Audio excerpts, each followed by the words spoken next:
Bienvenue dans Common, le podcast qui explore la com et le marketing sans langue de bois et sans bullshit.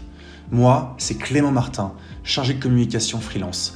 Et ma mission, donner la parole aux pros du secteur et vous transmettre le maximum de valeur. Et aujourd'hui, j'accueille Sylvie Courte, une pro du SEO local. Toute la journée, elle crée ou optimise des fiches Google pour ses clients.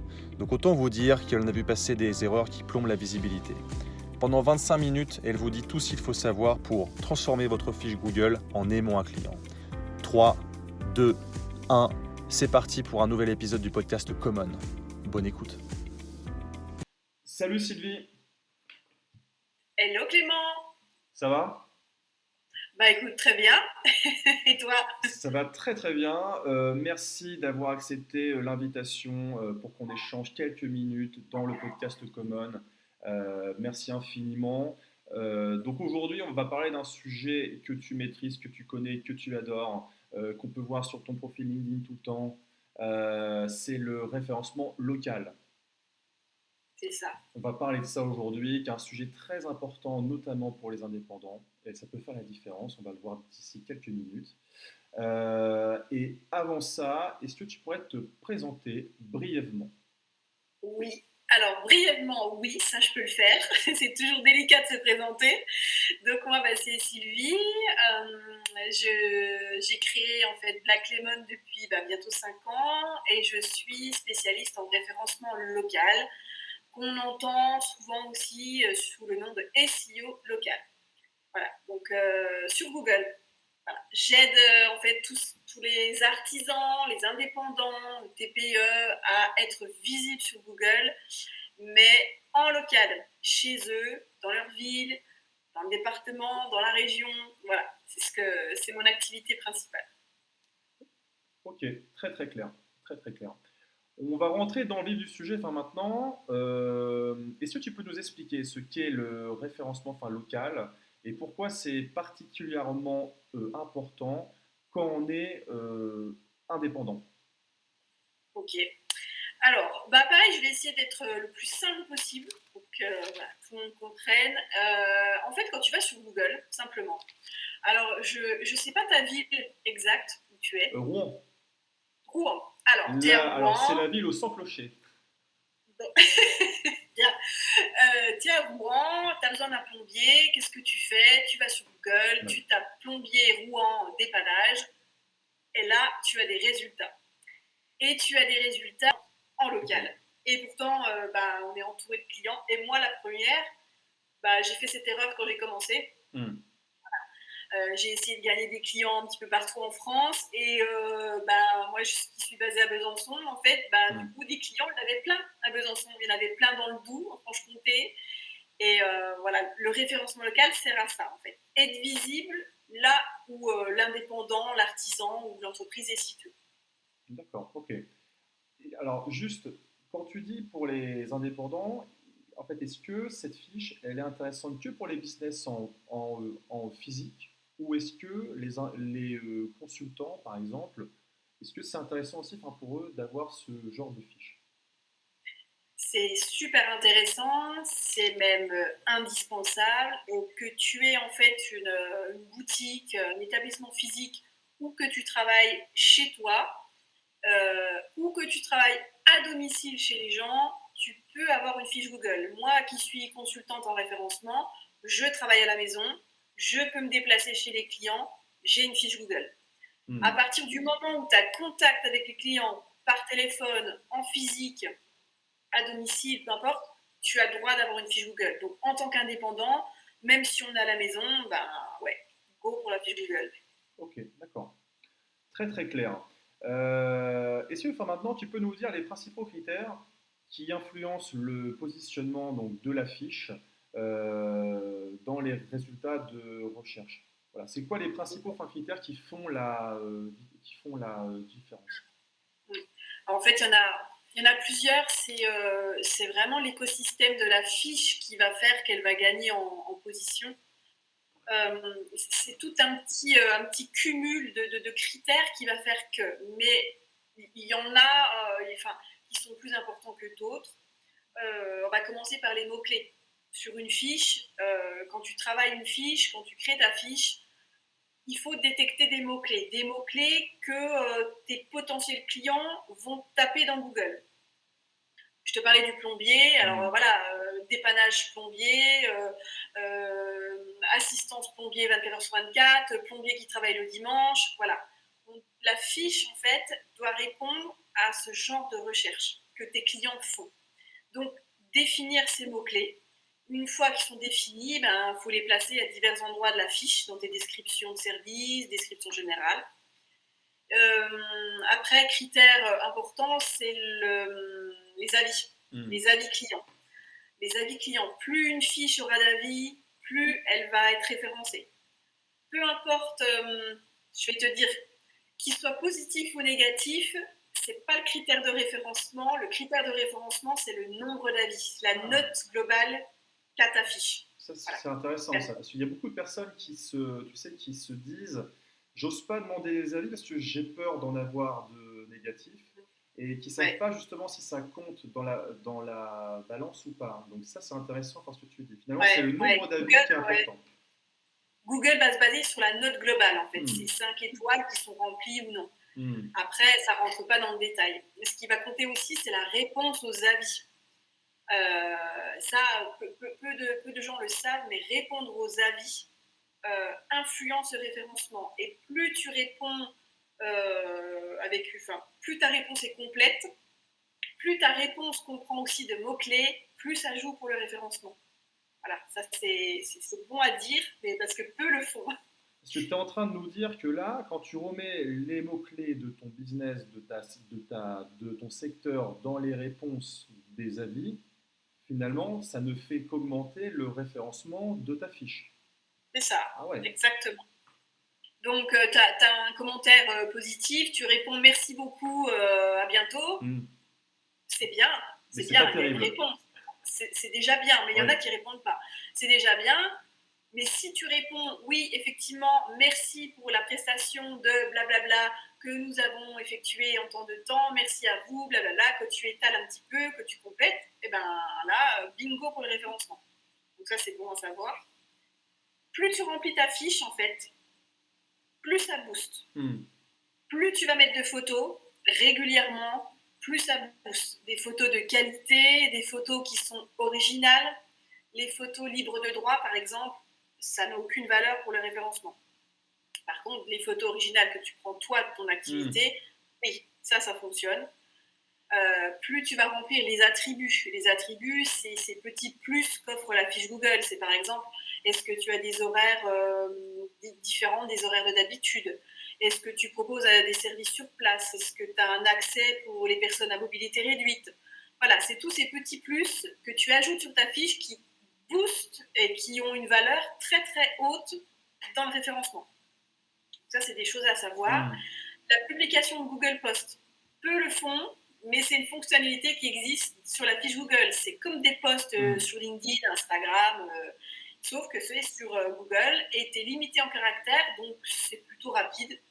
Tu es bloqué à 1500 caractères. Le fait de publier des Google Posts renforce ton référencement. Donc ça ajoute encore du poids. Et puis bien choisir sa catégorie principale. Voilà, c'est quelque chose de super important qui a une haute autorité en fait dans le référencement. C'est bien choisir sa catégorie principale. Quand tu crées ta fiche, en fait, tu la sélectionnes. Et beaucoup d'indépendants se trompent, la créent rapidement et puis se rendent compte qu'en fin de compte, la catégorie choisie, t'es pas trop la bonne. Donc, si j'ai un conseil à donner pour ça, choisissez bien la catégorie, prenez le temps d'examiner tout ce que Google vous propose et choisissez la bonne. D'accord, ok. Une question là qui me revient un petit peu en tête. Est-ce que le lieu, si tu mets pas la bonne ville dans laquelle tu exerces ton activité, et si tu mets la ville qui est bien plus importante, car tu sais que tu as beaucoup plus de personnes qui vont justement voir ta fiche, est-ce que Google pénalise ça? Que tu mettes pas vraiment, que tu mettes la ville d'à côté et pas ton petit village, tu sais, là où tu exerces vraiment. Ouais, ça va dépendre si tu reçois du public ou non dans ton établissement. Partons, je prends mon exemple. moi, consultante SEO, je travaille à la maison, je ne reçois pas de public, je masque mon adresse sur ma fiche. Google la connaît, ça c'est c'est obligatoire. Google connaît ton adresse, par contre elle ne s'affiche pas au public. Et dans ce cas-là, tu vas renseigner des zones desservies, ça s'appelle des zones desservies. Et dans ces zones desservies, je vais rajouter ma ville, Besançon, je vais rajouter les petites communes aux alentours, je vais rajouter mon département, si je veux toucher tout le 25 par exemple, je peux rajouter ma région, j'ai le droit d'indiquer autant de villes dans lesquelles je souhaite toucher ma clientèle. Si par contre un local, un établissement a une adresse physique, à ce moment-là, l'adresse postale, l'adresse de l'établissement est affichée sur la fiche, et là, on ne touche rien, on ne met pas de zone desservie, et Google fait son affaire de cibler à l'adresse précise de l'établissement. D'accord, ok. Très clair. Tu parlais des avis clients, comme quoi c'était important. Et ça, c'est vrai que les avis clients, quand on va sur une fiche Google, forcément, ça rassure les personnes qui vont voir la fiche sur l'indépendance, sur le consultant, etc. Ça fait partie de la recommandation sociale, et on sait que c'est un levier qui est quand même très très puissant. Je voudrais savoir quel conseil toi tu donnerais pour récolter plus d'avis. Ok. Alors, il y a plusieurs options. Soit à la fin de la prestation, si c'est une prestation pas physique, si c'est consultant, un indépendant qui fait de la prestation de service, à la fin de la prestation, tu peux demander à ton client dans un mail, par exemple, de laisser un avis. Tu peux mettre le lien directement. Il y a une possibilité sur la fiche Google où tu peux avoir l'URL pour amener ton client à déposer un avis directement.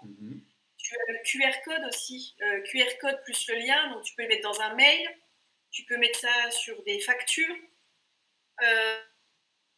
tu peux même envoyer des QR codes par SMS, et puis établissement public, où tu reçois en fait tes clients, tu peux mettre un panneau d'affichage avec un QR code, demander à tes clients, en fait dès que la prestation est finie, tu leur demandes, et un client sur deux oublie, ils disent oui, je vais vous mettre un avis, vous inquiétez pas. Moi je dis toujours, n'hésitez pas à relancer, parce que un client satisfait, en fait, il mettra toujours un avis. Il sera toujours OK pour en mettre un.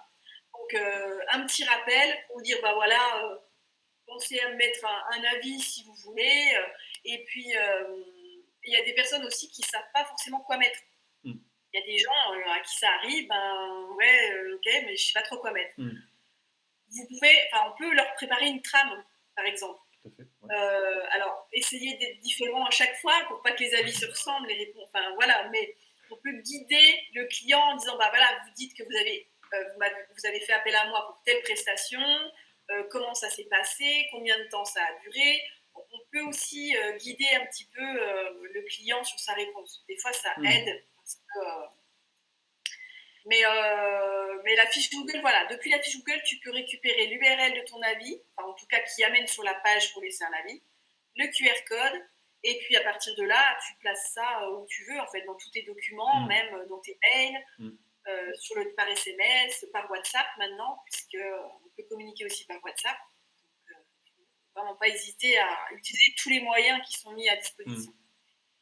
Ok, très bien. Mais c'est vrai, comme tu l'as dit, de ne pas hésiter à relancer, à faire des mini-trames, à mettre les mots-clés finalement qu'on souhaite que les clients remettent dans les avis, tu vois, ça peut aider aussi. C'est ça.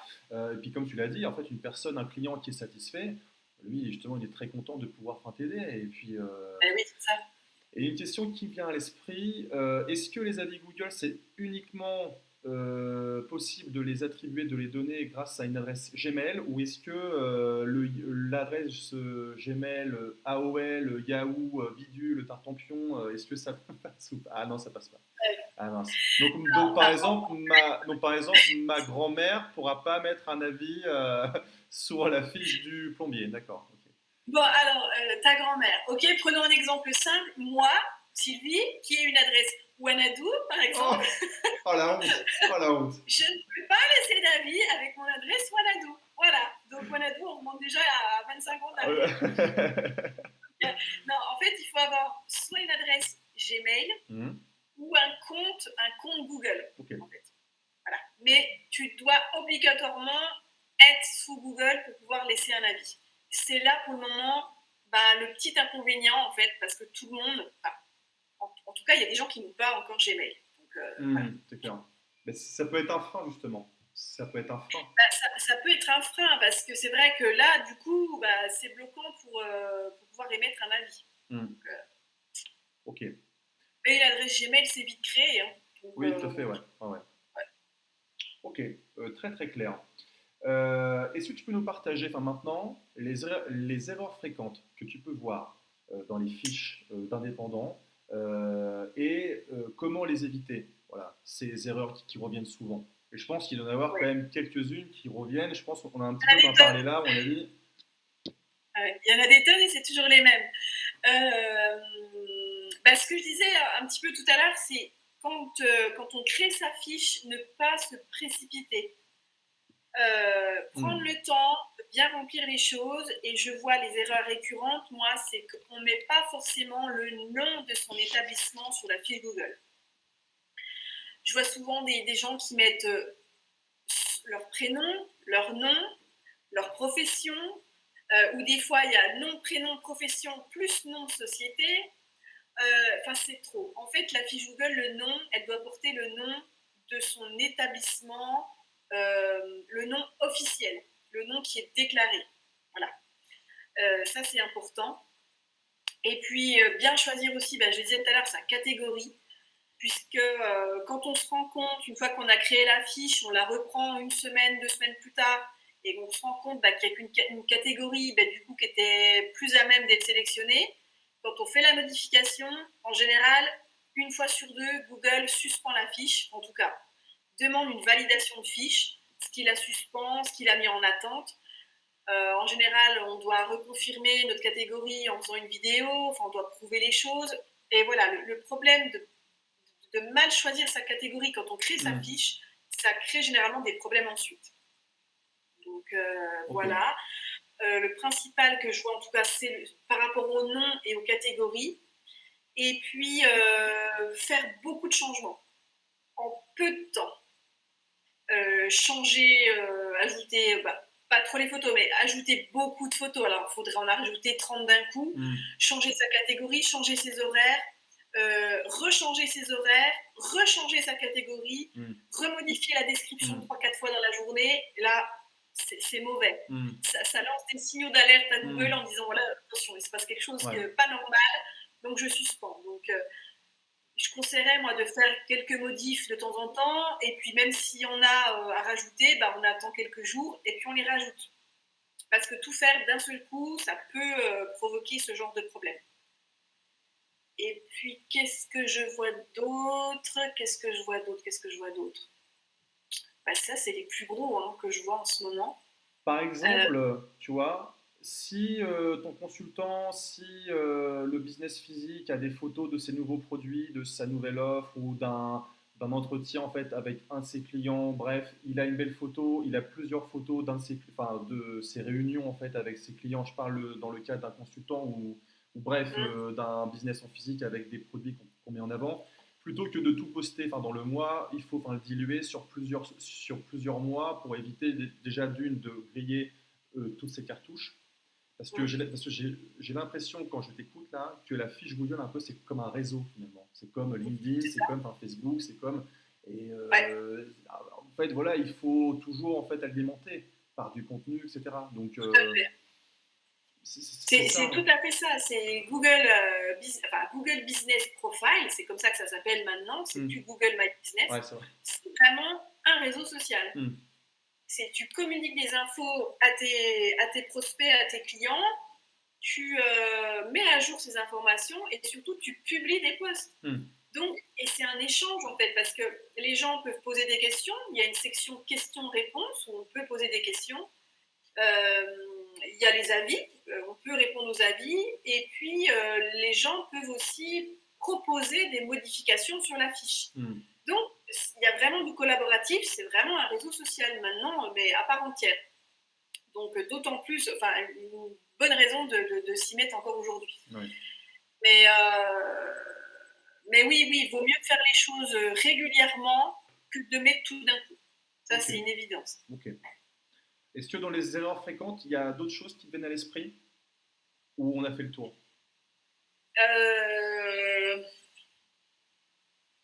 De mettre des photos de mauvaise qualité, mais ça, Google le toque systématiquement. D'accord. Mauvaise qualité, vraiment, faut que ce soit flou, faut que vraiment il y a un problème de contenu, ou alors les photos qui ne sont pas assez mise en contexte. Ouais, c'est ça. Ou qui ne sont pas forcément bien compressées. Il faut bien compresser aussi ces photos. D'accord. Avant de les insérer dans Google. Ok. Mais voilà, l'histoire du nom et des catégories, des changements répétés, c'est vraiment ce que je vois le plus souvent. Et puis, pareil, pour à la création de fiches, bien faire attention quand on délivre ses prestations à domicile, comme par exemple les consultants, quand on ne reçoit pas, en fait, il faut garder cette règle en tête, quand on ne reçoit pas de public chez nous, on ne met pas son adresse. On la remplit pour Google, mais elle sera masquée pour le public. Ok. D'accord. Tu vois, parce que ce qui me vient à l'esprit aussi, c'est qu'il y a beaucoup de personnes dans cette figure-là qui n'osent pas mettre leur adresse postale de leur domicile parce qu'ils ne veulent pas justement qu'on les embête. Enfin, bref, il y a cette peur de mettre l'adresse de sa maison en fait, alors que parce qu'ils n'ont pas de business en fait en physique, ils n'ont pas de magasin ou autre. Donc là, pour le coup, ce que tu dis, c'est que il faut l'intégrer, mais on peut la masquer pour éviter justement qu'elle soit visible sur la fiche. Ouais. Mais c'est important de la mettre quand même aussi. Ouais, quand tu crées la fiche, de toute façon, tu es obligé de mettre une adresse. Okay. Tu mets ton adresse, tu remplis ton adresse, et il y a une petite coche juste au-dessus ou juste en dessous, je ne sais plus, qui indique masquer l'adresse au public. Okay. Tu coches, tu décoches suivant ce que tu veux montrer, quoi. Okay. Donc, à la création de fiche, c'est tout de suite proposé, masquer ou non l'adresse. Il faut bien le cocher si on exerce à la maison, en fait. Ok, très bien. Ça marche. Dernière question, vu qu'on a là, on a bien parlé justement sur le référencement local. Est-ce que toi, tu as des ressources à nous transmettre? Est-ce que pour les personnes qui nous écoutent encore, est-ce que tu as, je sais pas, des créateurs de contenu sur LinkedIn qui t'interpellent, qui t'inspirent? Est-ce que tu as des podcasts qui viennent en tête, qui sont pas mal justement pour aborder ce sujet? Bref, c'est l'instant où on donne un peu les ressources qu'on utilise pour aborder ce sujet et puis surtout pour en apprendre davantage. Donc si jamais tu en as, n'hésite pas. Ouais. Alors pour le SEO local, c'est très compliqué, c'est la croix à la bannière pour avoir des sources, parce que le SEO local, c'est encore très peu, je ne vais pas dire très peu utilisé, non, c'est faux. Mais on n'a pas de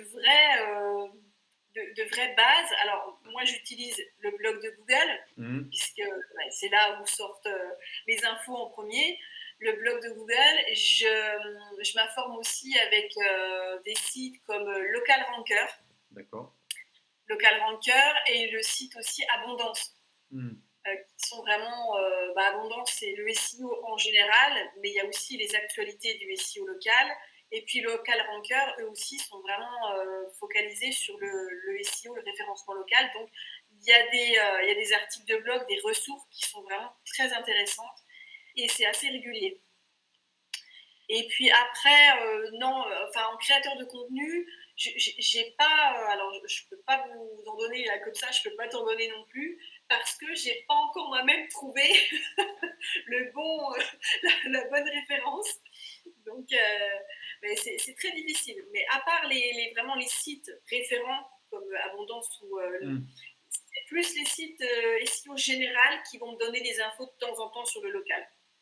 Le SEO local, c'est vraiment du test. C'est ce que je fais depuis 5 ans. Donc, c'est en testant, en fait, que je vois ce qui marche et ce qui ne fonctionne pas. Donc, voilà. C'est vrai que de prime abord, on peut se dire que c'est un peu nébuleux, un peu métaphysique, un peu de la magie, tu vois. Bon, t'as pas l'air d'être une sorcière, en tout cas, je vois pas de grimoire derrière toi. On Tu l'as sent peut-être pas. caché, je sais pas, tu vois, mais il y a beaucoup de choses qui sont quand même du bon sens, quand même, dans ce que tu as dit, mais qu'il faut mettre en place. Tu vois, tu parlais des photos, tu parlais du titre, tu parlais de l'adresse, tu parlais des catégories, etc. Enfin, et comme tu as dit aussi, c'est beaucoup de tests aussi parce qu'il n'y a pas de formule magique. Il y a des choses qui marchent comme ça, et puis après, il y a aussi des choses qui sont propres à chaque type de business aussi. Tu vois. Je pense C'est que. ça. Ouais, et il faut vraiment garder en tête que pour avoir une fiche Google qui clairement rapporte des clients, parce qu'une fiche Google à la base, si elle est créée, elle doit rapporter des clients. Une fiche Google qui n'en rapporte pas, c'est qu'elle n'est pas optimisée, elle n'est pas travaillée, elle ne sert à rien. La fiche Google, plus tu la complètes, plus elle sera optimisée, plus elle sera référencée de manière optimale. Voilà. Google aime ça, Google veut des fiches complètes. Donc, partout où il y a quelque chose à compléter ou à remplir ou à rédiger, il ne faut pas hésiter, il faut le faire. Ok. Donc, Ok. c'est vraiment la règle de base. J'ai une fiche, eh ben, je la complète. Et encore mieux si c'est régulièrement. Voilà. Ok. Très très clair. Dernière question, c'était l'avant-dernière question, enfin pardon. Qui souhaiterais-tu voir en fait t'inviter dans ce podcast? Quelle personne là, que ce soit dans la com ou dans le marketing, tu aurais envie justement de voir pour qu'il nous explique ce qu'il fait, etc. Euh, Est-ce que Eh tu as un ben, nom en tête? j'ai quelqu'un qui me vient en tête tout de suite, c'est Kevin Will. Ah oui, oui. Le pro du marketing. C'est vrai que c'est le pro du marketing, ouais. Oui, oui.